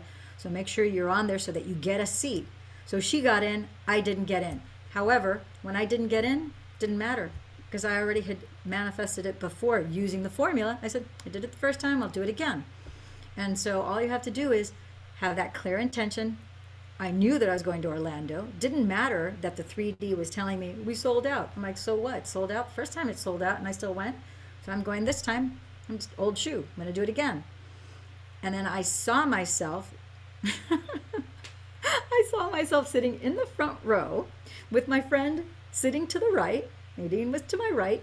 And because I'm single, I'm young and single and ready to mingle, I pictured a cute guy sitting to my left. And, a cute guy that hugged me all week long, over and over again. That's what I put in the meditation. Because I knew I was going to that Orlando event. And then I was like feeling so much gratitude and appreciation. I'm like, yes, yes, yes. I use the same words each time because I have it anchored in my brain and it facilitates faster manifestation for me, whether it's to heal someone or whether it's to get into an event. So I did, thank you, thank you, thank you. I made the impossible possible. Yes, yes, yes, I'm a rock star, I'm a rock star, I'm a rock star. I did it, I did it, I did it. And then I let it go because I'm feeling the feeling of gratitude and appreciation. So what happened was, the week before the event, now, okay, backtrack. When I didn't get in, I went ahead and I contacted the hotel. I booked the hotel. Thank goodness I did, because shortly thereafter the hotel sold out. So I booked the hotel immediately, and then I booked my flight because I knew I was going, because I told my friend Nadine to come with, right? So I knew that I was going even though it was sold out. So then a week before, all of a sudden I got an email from Encephalon, and it said, I said, click this link to register for Orlando. And I said, well, that's odd. It didn't say anything about me being on the waiting list or anything, because I was on the wait list because I didn't make it in. It just said, click on this link. So I went ahead, clicked on the link, boom, I registered. And then when I got to the event, as you know, or maybe you don't know if you've never been, they have 8 different groups, and they're rotating them. Every day, each group, like if you're in group A, you're on the front line this time, group A will then be on the right. They move it around so everybody has a chance to be in front. Let me allow Cecilia in. So what's interesting is that despite the fact that, hey Cecilia, if you would, okay, great. So anyhow, so even though they move the groups around every single day so that everybody has a chance to sit in the front row, believe it or not, out of the 7 days, 5 days I sat in the front row. It was uncanny, and sure enough, Nadine sat to my right. Not all 7 days, but a couple of days she sat on the right, and there was a cute guy. There was not only one cute guy that kept on hugging me at every break all week long, which was awesome. I had 2 cute guys that week. They kept on coming up to me, kissing me and hugging me all week long. Because if you don't know this, when you go there, it's like 1,300, 1,500 people. It's like a hug fest. If you're open to hugs, everybody's hugging everyone. There's a lot of oxytocin that is going. It's bathing your brain. Because with each hug, as you may or may not know, it's an oxytocin release, which is a very healing, they call it the love hormone. So I manifested 2, not 1, but 2 guys that kept on hugging me and kissing me throughout the whole week. So it was awesome. So that's how well this works. And I did a video sharing that, because so many people say, all of them are sold out. I've been trying for 2 years to get in. I can't get in. I go, you know what? Chapter 3 of Becoming Supernatural, Dr. Joe talks about Jace goes quantum, and he shows how Jace used the formula to manifest that dream job. So I did the formula to manifest getting into the event in Cancun in 2019 and in April of just this last year, 2021. And then I wised up. I'm like, I don't want to do this again where I have to manifest, getting into an event. So I said, the next event, I'm going to manifest that I don't have to manifest the event that's sold out. I just don't want to have to think about it again, lock, stock, and barrel. As soon as it goes live, I want to be able to click the link, and without any pressure, without any feeling of having to hurry, I want to smoothly and effortlessly be able to register. Done deal. Book my hotel room, book my flight, done. So guess what? I put that in meditation so that when I went to Denver in July, which is actually where I met Rumi, who's on this call, that's exactly what happened. I didn't have to do the wait list. I didn't have to manifest the event. I manifested getting in smoothly and easily. What I found out was in April of the 7 days, one of the days that I sat in the middle of the room, I had John Long, who's one of the team leaders, and I told him how I manifested getting in the room, and he said, do you realize there were 9,000 people on the wait list for this event? And the odds of you getting in are 1 in 9,000? I just smiled. I said, I didn't know that, but it doesn't matter because I just applied the formula. I knew I could get in using the formula. He goes, that's unbelievable. I go, yeah. So I did wisen up to not, so I don't have to do that anymore. So now in July, I went to Denver. I immediately was able to register. In September, I went to the Advanced Follow-Up Marco Island because they also had a 9,000 person waiting list, but I was able to register. So now my intention is every time I'm going to register for an event, like this Cancun one that's coming up starting on the 27th, not the 27th, the 31st, same thing. I just put the intention and I just did it once and then it happened. So that's how powerful this is. It's just your ego that wants to make you doubt and think that it can't be. But it can. Because if I'm doing it, and I'm not the only one who's doing it, I'm clearly not the only one who's doing it. So if you want to go to this event, I would go ahead and visualize yourself feeling the excited emotions of, oh my gosh, I got a plane ticket by the way, where in the world are you, Alik? Are you in California? Are you in the United States? Are you overseas? I'm in Los Angeles. You're in Los Angeles. Woohoo! Good Yeah. news for you. For less than $600 on Southwest, actually it's like $450, $500 on Southwest Airlines, you can book a plane ticket leaving from John Wayne Airport, LAX, or I don't think Long Beach. It's either LAX or John Wayne Orange County Airport. For less than $600, you can get a plane ticket right now on Southwest Airlines. So book your flight and book the hotel. And if you can't book at the Barcelona because it's sold out, and it may be, there's bottom line is you can always try to be a roommate with someone. You can get an Airbnb that's close and local to there. But you can manifest the lodging, and then just know, because you're on the wait list, you visualize yourself feeling yourself clicking the link that you got from Encephalon. You're like, it's like the click of your finger hitting the dash, your keyboard, clicking the link, going to your registration, and then you just visualize yourself clicking the register button, and you're like, you see the confirmation number, you're like, oh, that feels so good. Yes, yes, yes, I did it. I made it happen. I'm a rock star. I made the impossible possible, because there's a pretty big wait list right now for Cancun. Huge wait list right now for Cancun. It doesn't matter, because most of the people who are on the wait list and most of the people who wanted to go, who didn't get in, have already given up. So there's no energy to fight against. It's all there for you. So that's what I would encourage you to do, because in the next 7 days you could be in Cancun going to this event, and everything can fall into place where in the 3D you don't have to do very much. You're doing it all in 5D.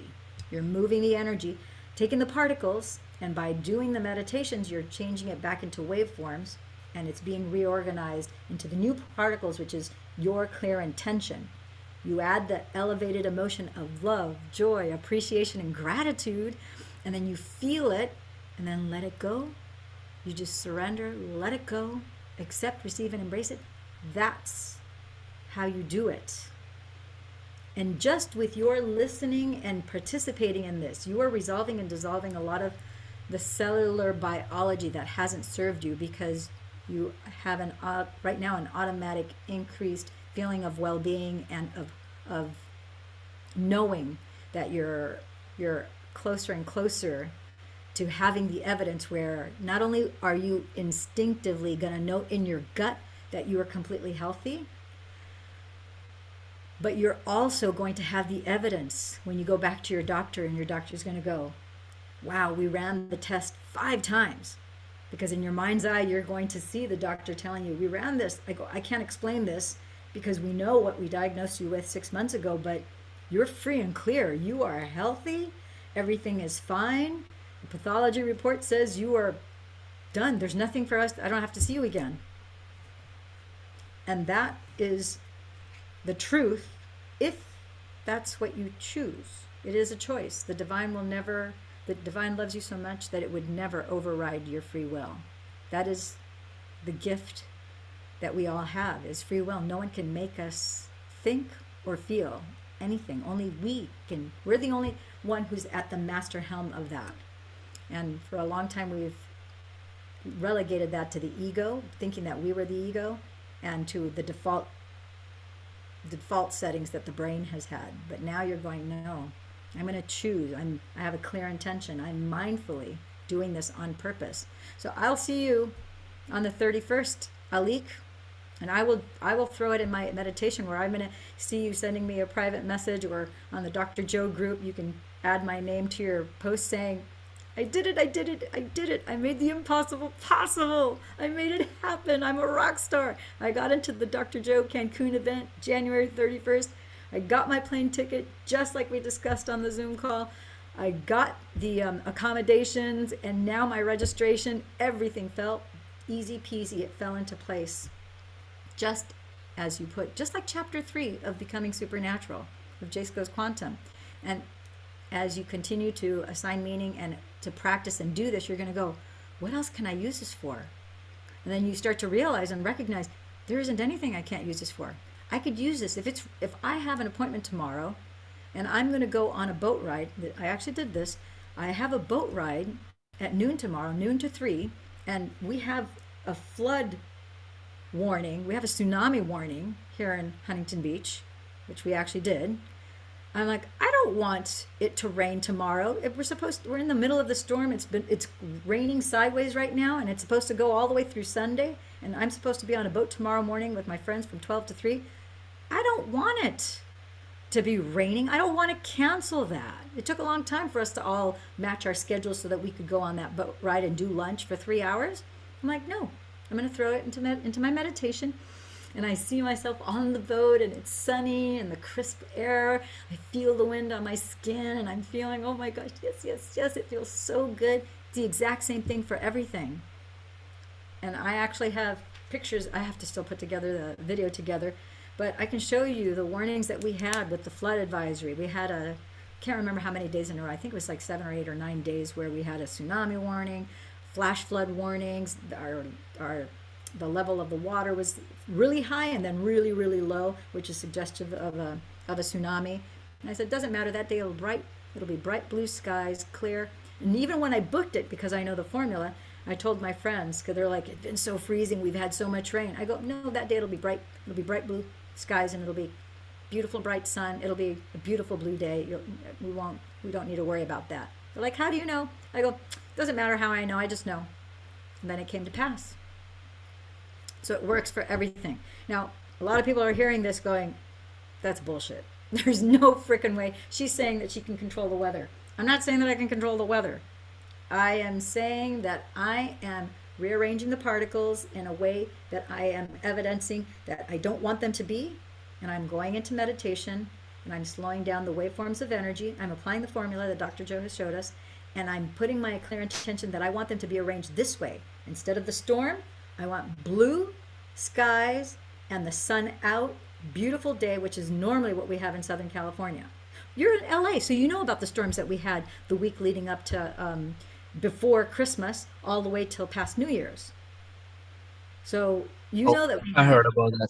Yeah. yeah, we had the tsunami warning, we had flood watch, hazard report, no surfing, blah, blah, blah. Didn't matter. But it was bright blue sunny skies for Christmas. And it was also bright blue sunny sky on New Year's Eve, which was when I had that boat ride with my friends that we were doing lunch. The last New Year's lunch of the year was on a boat ride on a Duffy here in Newport Beach. So it works for everything. And that weather was affecting me, so it's in my environment. So change the particles to particles that I want. So I want you guys to be aware of energy.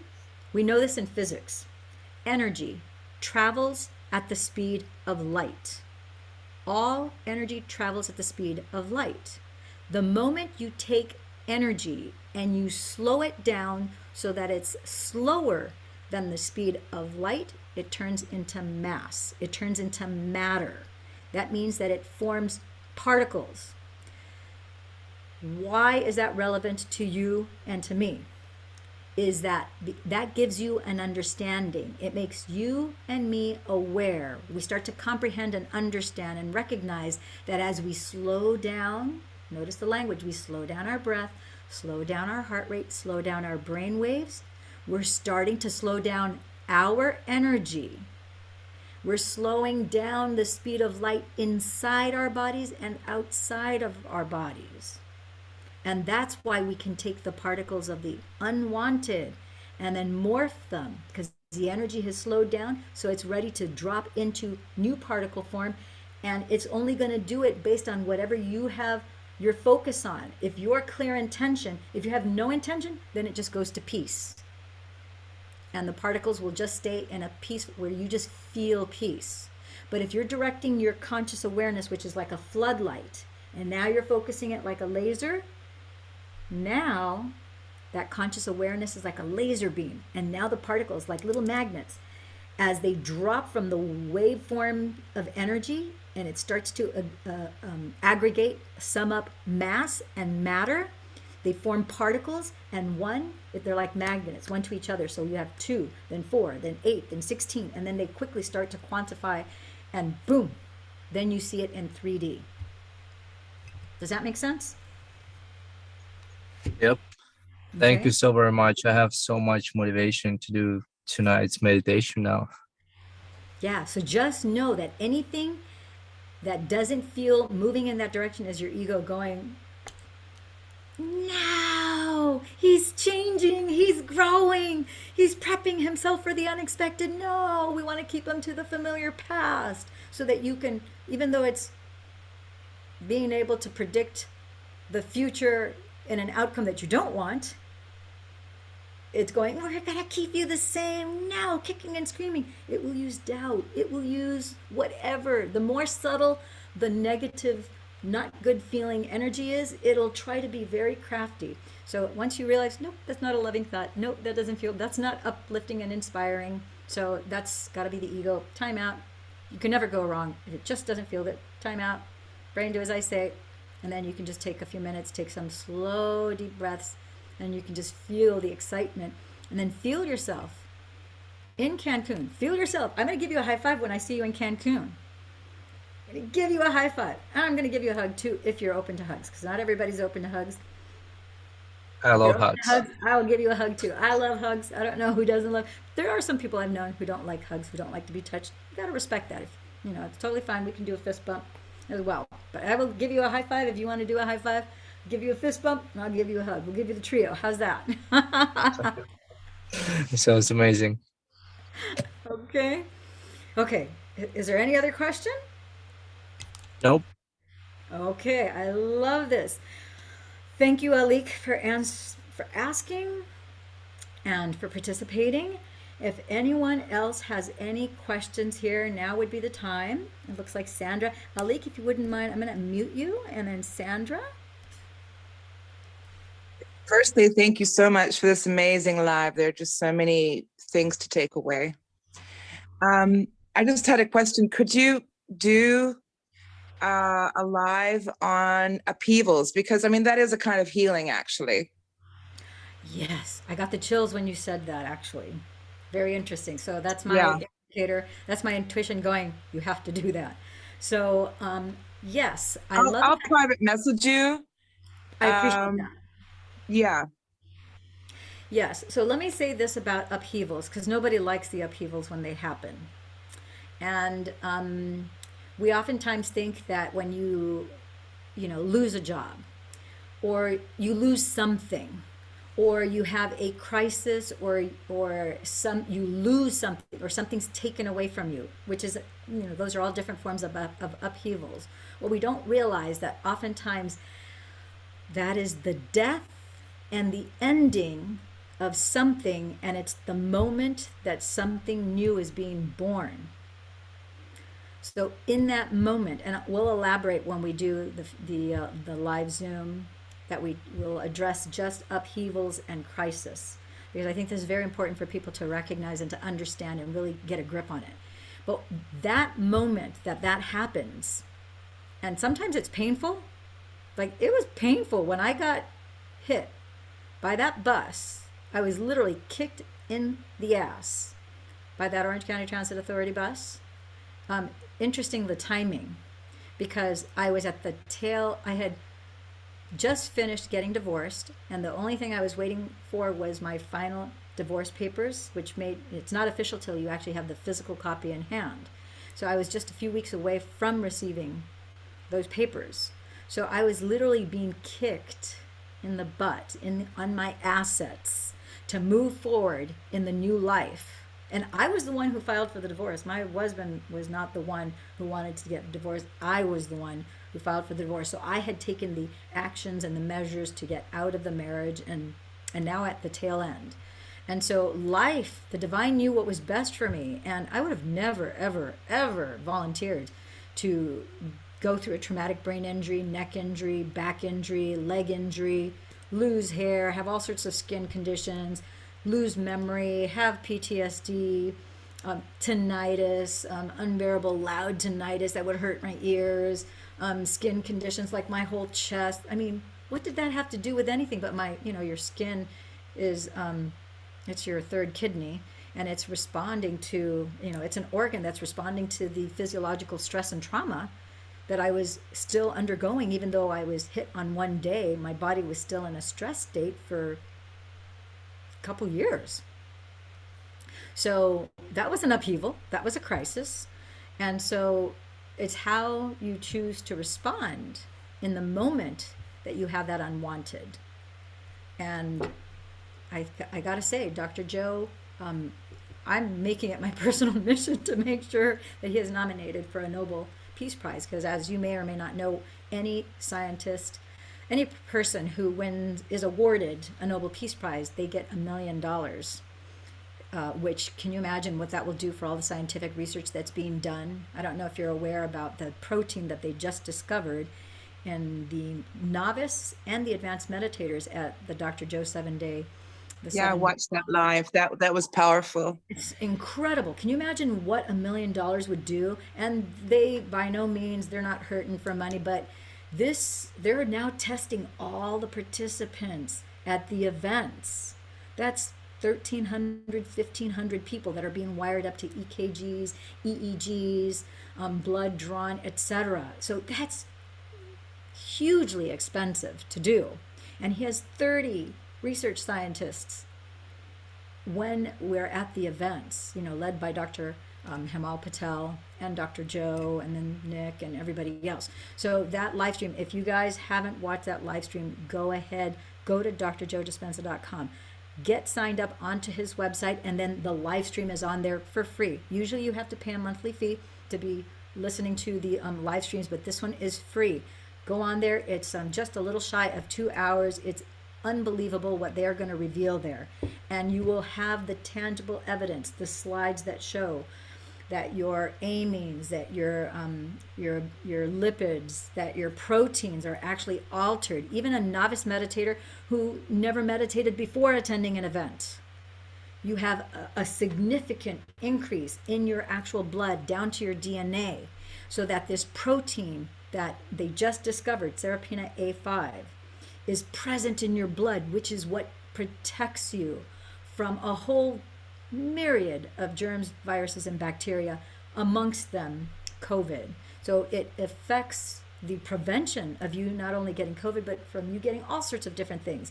And even in the few people who do still come down with it, they have it much more mild and are able to recover far faster and far greater without some of the repercussions of those who don't have that protein.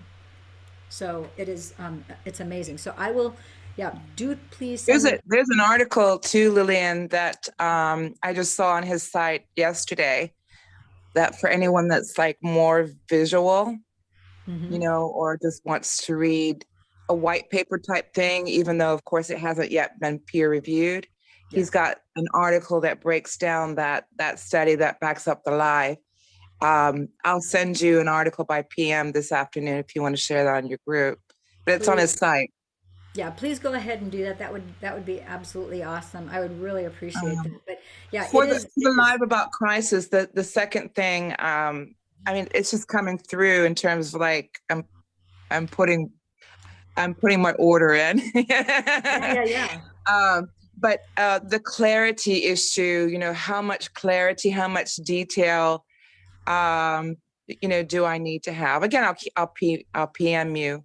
But for example, and this is getting ahead because this is actually a different topic, but yesterday I did the placebo, let's see, what is it? You are the placebo meditation. Okay. And I guess I could also ask on the live, you know, what are some of the best meditations to do for getting out of a jam? Like, for example, changing boxes, turning into new potentials, and you are the placebo. So I did you are the placebo yesterday, and I just I imagined myself that I was on a plane with my beloved animals in the cargo because I'm trying to get out of Turkey into the States. Okay. And so I imagine that I'm boosted up to first class.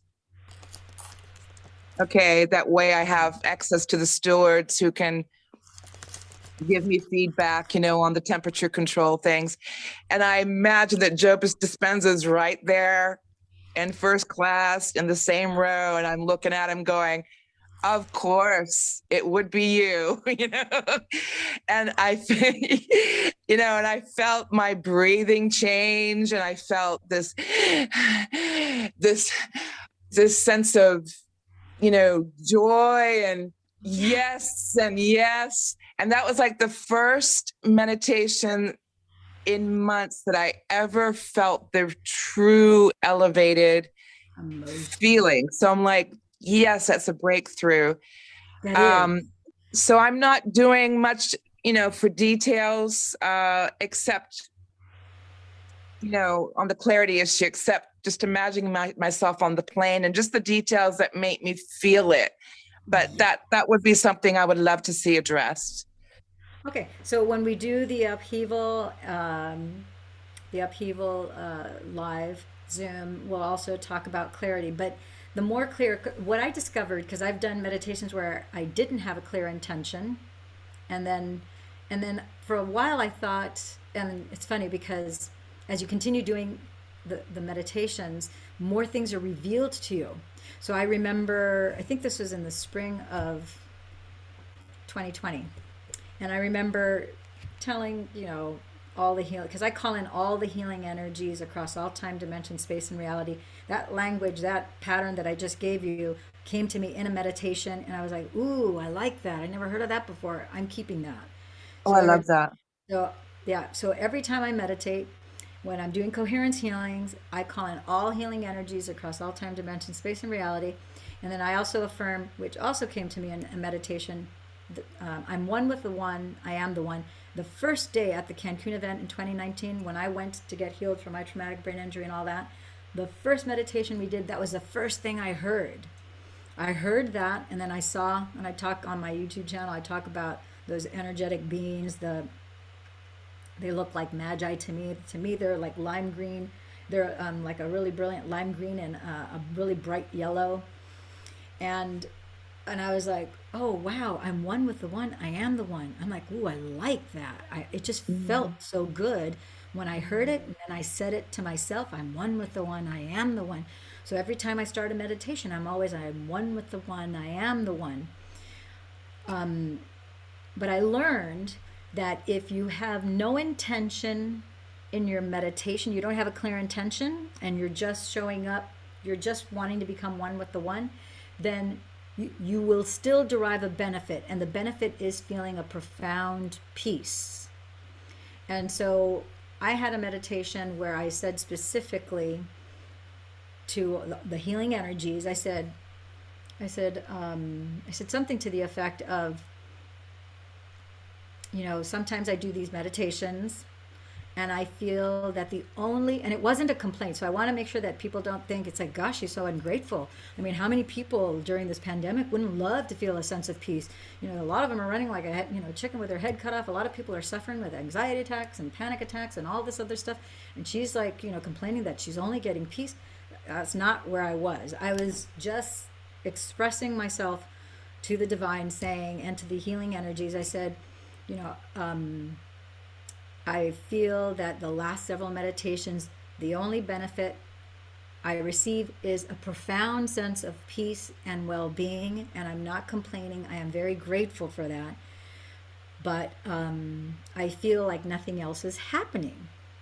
And I just said it again, I was in a very loving and grateful place, but I thought that that was the only benefit I was getting. And so then the next thing I heard was, you think that the only benefit you're getting is that profound sense of peace, which you acknowledge is of great benefit to you. But what you don't know is that every time you go to sleep after your meditation, that as you sleep, that we're downloading all sorts of light codes that are being activated throughout your entire body. And we're activating dimensional overlays. And I said, light, I think I know what light activation codes are, but dimensional overlays? I go, what the heck are dimensional overlays? I said, I've never heard of that term before. Dimensional overlays? What the heck are dimensional overlays? I didn't hear anything else. But I had been put on notice. They brought into my awareness that as I was going to sleep and I thought nothing was happening, there's a whole lot going on that I unconsciously was benefiting from that I was not aware of.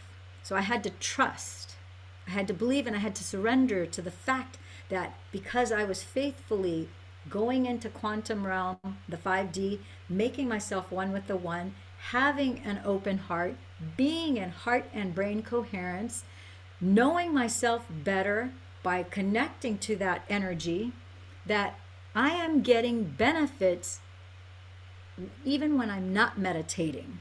So when I'm sleeping, as I'm moving and walking and talking and whatever it is that I do, I'm getting benefit because it's a continuum that doesn't stop.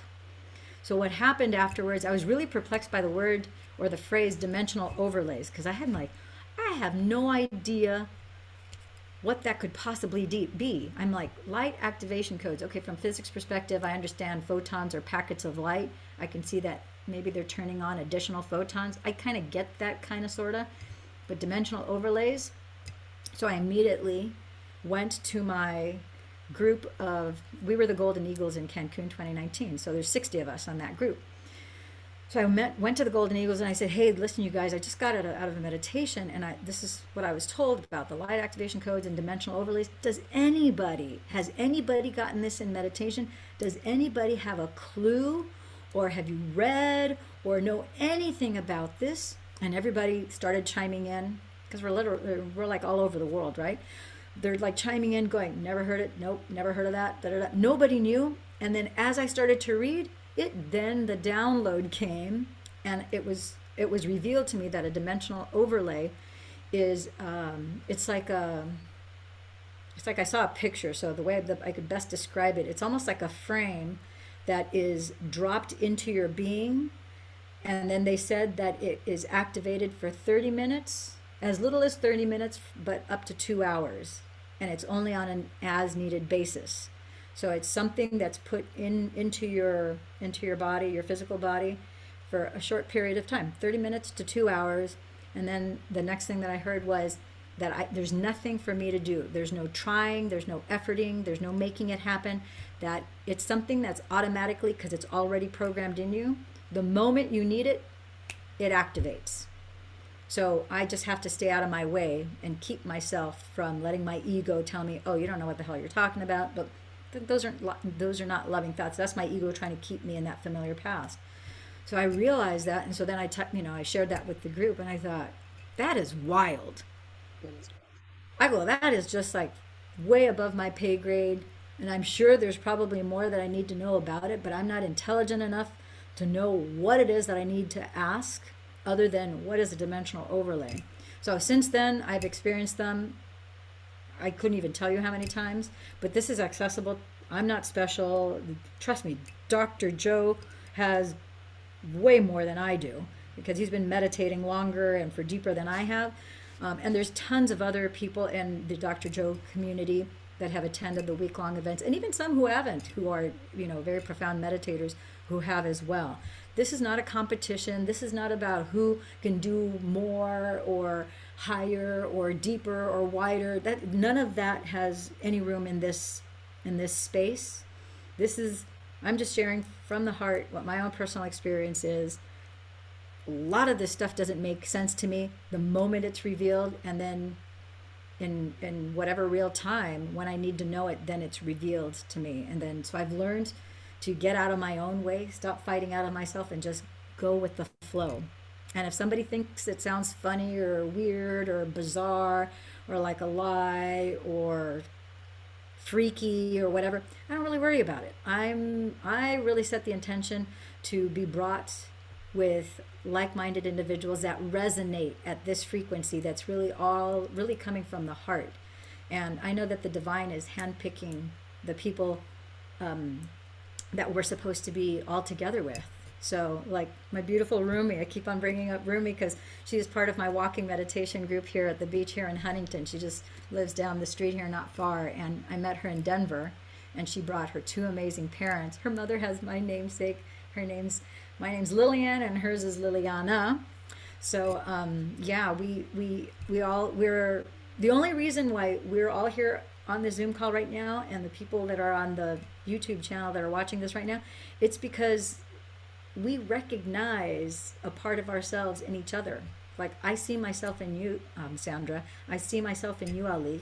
I see myself in you, Marzina, who I know we chat quite a bit on Facebook, on both Messenger as well as the different Dr. Joe groups, and Renee, Renate Wilson also. So all of you, let's see who else. I don't know how to pronounce Firuza. I think you're in one of the Dr. Joe groups too. So we recognize the reflection of aspects of ourselves in each other, and that resonance is what brings us together, so that of all the places that we could be, there's 7 billion people on the planet. Of all the things that we could be doing, we are actually coinciding. That's 2 points in a plane of space that are meeting on this point, which is the address is the Zoom that we are connecting on. And that's why we're all here right now. I hope this all makes sense to you guys. Is there anything else, Sandra? No, I guess I wanted to say a couple of words to Alik, because, I don't have cancer, obviously, and health is for me, that's number one. But, I do have upheavals. I just wanted to say, because you'd mentioned that doing some walking meditations, do it in nature and look up at the sky. Yes. Because the universe, as Dr. Joe says, will throw you some crumbs and will show you some things that you've never seen before. Just do it. I don't want to describe what I've experienced because I don't want to corrupt the process for you. But when he says lie down where you stand, lie down and look at the sky and surrender. And I'm telling you, the universe is going to talk to you and show you some things you've couldn't imagine, never seen in your life, and it's going to be okay and that you're worthy. So that's all I want to say. Yes, I thank you for sharing that, Sandra, because there is there's so much that's around us that's free, that is our divine birthright. Looking up at the sky, the divine is so exquisite in his orchestration of putting our bodies together that a lot of people aren't aware of this. But believe it or not, you're looking at the sky. Like when you use your physical eyes, there's a couple parts of the brain that are actually outside of the actual brain, and that are outside of the brain, and they are located in the back of your eye. So it's the only part of the brain that is outside of the brain, but it's a piece of your brain, and it's connected to your optic nerve in the back of your eyes. So as you look to the sky, believe it or not, the blueness of the sky affects your kidneys. So we are designed to look at the sky to reset our kidneys, which is why if you are in a place of the world where you can't see the sky, or you're always indoors, you're never looking up at the blue sky, you tend to have issues with your kidneys, which are connected to your liver. Everything is connected. But just simply looking up at the sky. The Taoists, and in Chinese, in Oriental, Chinese medicine, they talk about how there are different things in nature, like looking at green leaves also does something to your body biochemically, like looking up into the sky affects your actual kidneys themselves. So yeah, and I got to tell you, I have practiced stargazing for many, many years, and that's just something I call looking up at the sky and witnessing, looking at the planets and looking at the stars and so forth. So I like to look up at the sky daytime and nighttime. And the amount of things that you will see just by paying attention a little bit is incredible. Like the other day, I told my daughter, I said, oh my gosh, first time ever I saw a rainbow that circled the sun. And I'd never seen that before. I've seen double rainbows here in Newport Beach as well as in Hawaii. And I've even seen triple rainbows, which I don't think too many people have seen triple rainbows here, Hawaii, and in Sardinia and in Italy. But I'd never seen a rainbow that was all the way around the sun. And I actually saw one the other day, so I took 3 pictures. And I don't know if it's going to show up very well if I share it on here. But there's actually a face that's looking through that aural ring, that rainbow. And of course, I did it with my cell camera. I didn't have my Canon camera. I'm going to see if I can share it with you guys so that you can see it. But it was just trippy. Here it is. Let's see if I can see the brightest.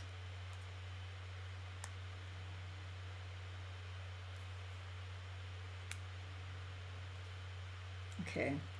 So I just think this is a trip, because the reason why I took the picture was to get the rainbow that was around the sun.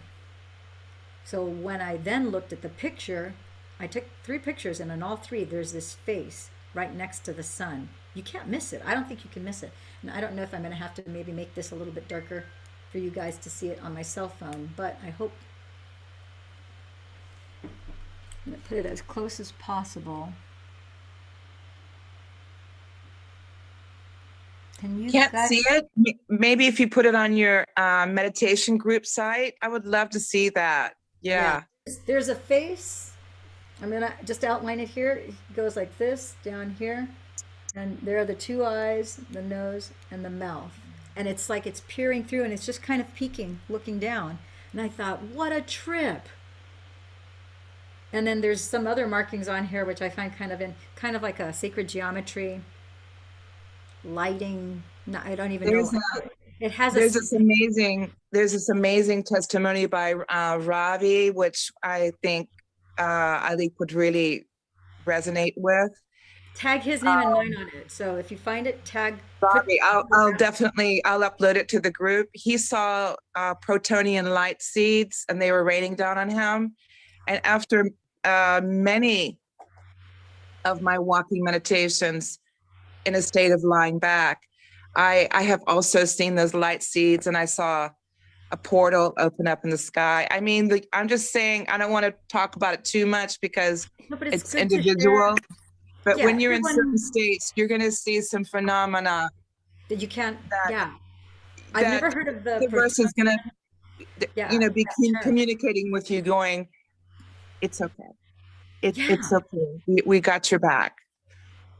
So Ravi's testimonial is just breathtaking, but he also talks about um, experiencing these light seeds that came down on him and through his body. And I just got chills because I've experienced the same thing. And so, you know, before the thing happens, Yes.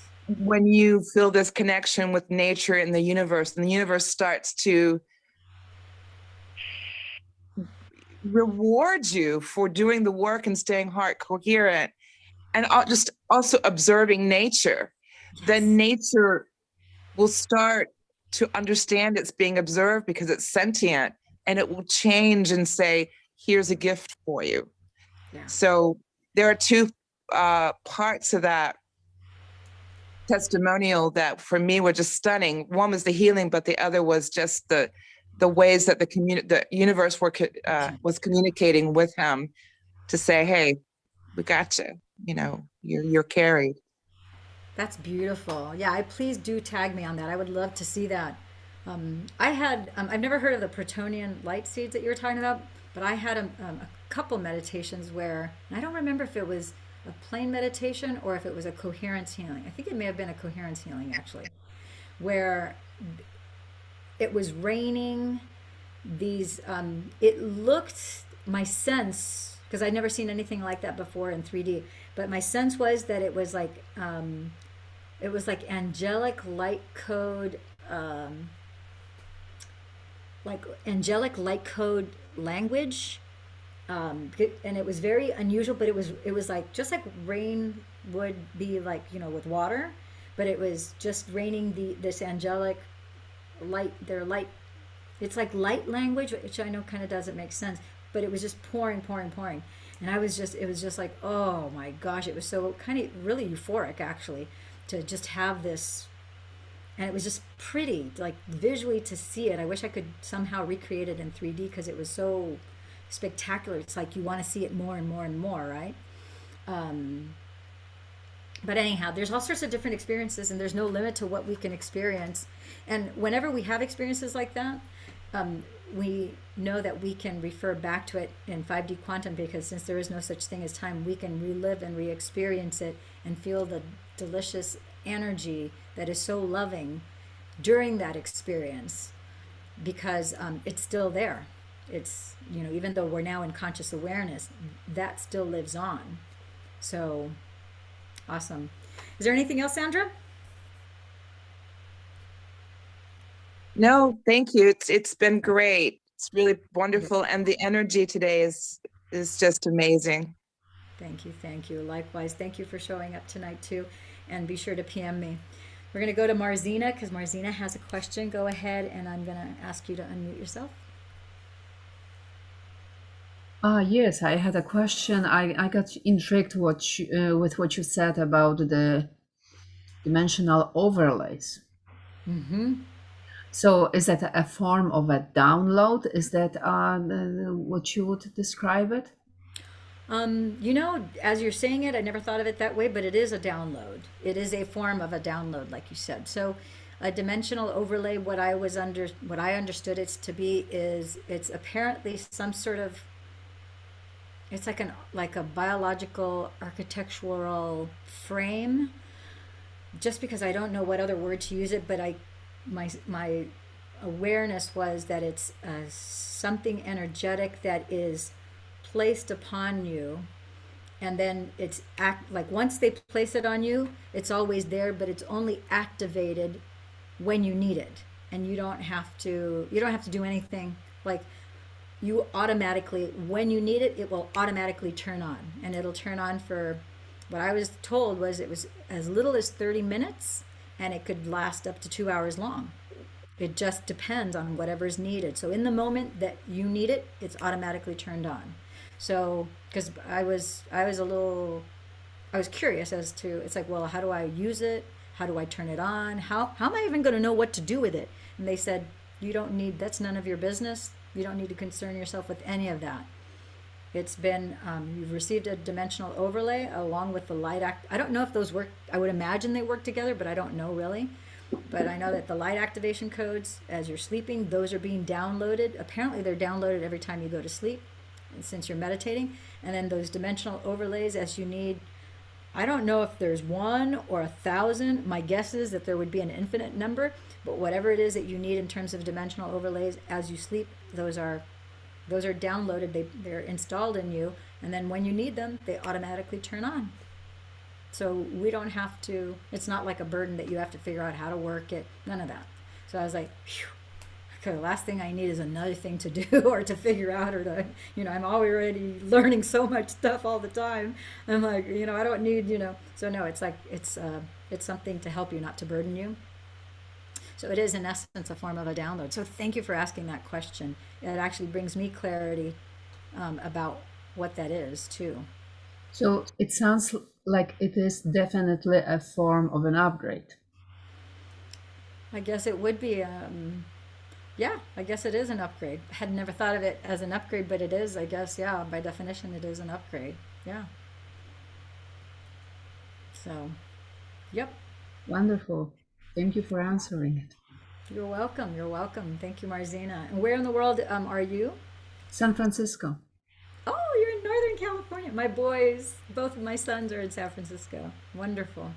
Awesome. All righty. Does, I don't know if any, Renata or if anybody else has any questions. If not, it's exactly 10 o'clock, so it's been exactly 2 hours. So I'm going to finish this session of healing question and answers. I'm going to do these more often because I can't get to everybody in Facebook Messenger and answer, the typing. I oftentimes, you guys know, sometimes I type, but oftentimes I'll do the voice messages. But it's hard to get to everybody, and so I'm trying to open this up so that more people can benefit and get their questions answered, so that you can, further basically collapse the time frames that it takes for you to get the results from your meditation, and to help expand your awareness so that we're all growing together. Because as Marzina had her questions about the dimensional overlays, it made me aware. I wasn't aware of before that it was a download, and it just expands my consciousness too. So we're all benefiting from this. We are, like I said, we are all a mirror reflection here of each other, and we're resonating at that same frequency, or we wouldn't have come into the Zoom call at this exact point and time. Okay, so thank you, my friends and gems. I really appreciate you all. Love you. Look forward to seeing Ali in Cancun, and I guess that's ciao for now.